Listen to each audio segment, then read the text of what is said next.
నమస్తే welcome to రీతం Telugu నేను శ్రావ్య. ఛత్తీస్గఢ్ రాష్ట్రంలో ఇటీవల జరిగిన ఎన్కౌంటర్ లో విస్మయం కలిగించే విషయాలు వెలుగులోకి వచ్చాయి.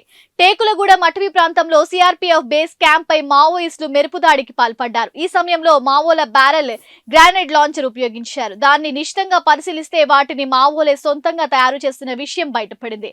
ఈ బ్యారెల్ గ్రానైడ్ లాంచర్ తో పాటు ఇంప్రూవైజ్డ్ ఎక్స్ప్లోజివ్ డిజైన్లను కూడా సొంతంగానే తయారు చేస్తున్నట్లు పోలీసులు గుర్తించారు. టేకులగూడెం అడవిలో దాడి తరువాత మావోయిస్టుల సొరంగాన్ని గుర్తించిన పోలీసులు అందులో నుంచి పెద్ద ఎత్తున ఆయుధాల డంపును స్వాధీనం చేసుకున్నారు.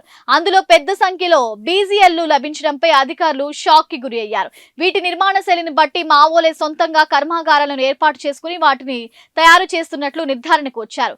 అబూజ్మడ్ అడవుల్లో ఈ లాంచర్లను తయారు చేస్తున్నట్లు భావిస్తున్నారు. ఛత్తీస్గఢ్ అడవుల్లో మావోయిస్టుల కట్టడి చేసే వ్యూహంలో భాగంగా కేంద్రం ప్రతి 4 కిలోమీటర్ల దూరంలో సిఆర్పీఎఫ్ బేస్ క్యాంపులను ఏర్పాటు చేస్తోంది. అయితే వీటిని అడ్డుకునేందుకు మావోయిస్టులు తీవ్రంగా ప్రయత్నిస్తున్నారు. ఈ నేపథ్యంలోనే బేస్ క్యాంపులపై దాడులకు పాల్పడుతున్నారనే సమాచారం నిఘా వర్గాలకు అందింది.